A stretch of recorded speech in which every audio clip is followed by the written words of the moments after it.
Margaret's presentation is wonderful. She is so knowledgeable and she's able to speak without any jargon. What's wonderful is it's a knowledge based upon reality. It's a knowledge based upon the research of what people are telling you, not this theoretical construct you have to buy into. I hadn't thought very much about the various instinctual types, and so when I recognized which type I am, that really made a change in my awareness. Margaret's presentation is so applicable, it's so practical. I feel like I have some really clear guidelines around how to continue to work with my experiences and my beliefs about money. Many people, regardless of how much or how little money they have, are really fear-based and they're locked into scarcity.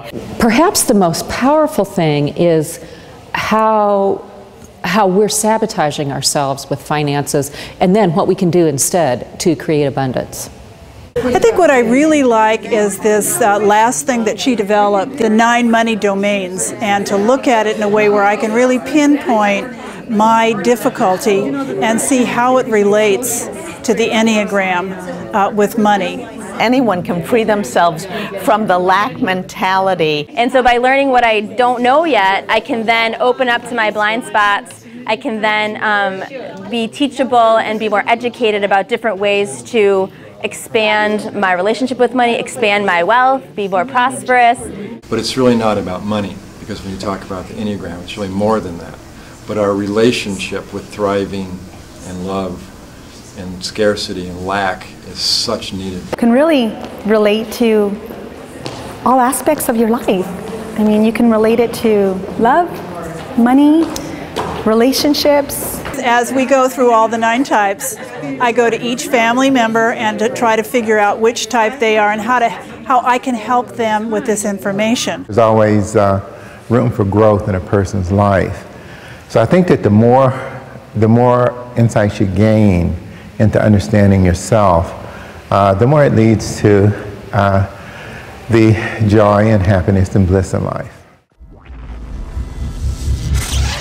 When we wonder why we're not achieving what it is we're aiming for, why we're blocked, why we're not doing this or that in order to be successful around money, I would probably point you to looking at this process for yourself. The knowledge of where one's blocked gives you the potential power to unblock it. That's what I get so excited about. If we pay attention only to these 3 domains, we are in survival mode. And it's helpful to recognize, oh, I'm in survival mode. I basically only worry about spending and earning, keep, staying within budget, spending and earning. Wow, I'm not really doing that much with my relationship to money except make ends meet.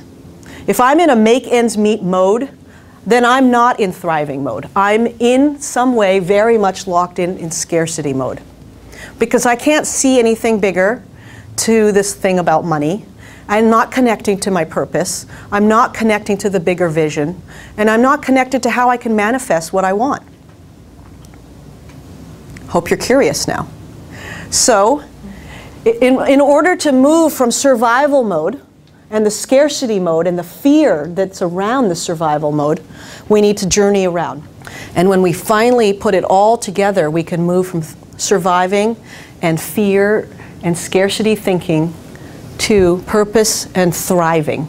And when we actually do this masterfully, we become generative, creative, and open to unlimited. We open ourselves to unlimited possibilities. It's a nice promise. Beautiful. And hopefully very inspiring. Hopefully very like, wow, yeah, there's a hope. There's a process I can follow. There's concrete steps. This is not an amorphous thing. Everyone can access that abundance and the love that comes with the abundance if they recognize the trap they're in. And Gurdjieff says, if we don't know we're in a trap, we won't try to escape.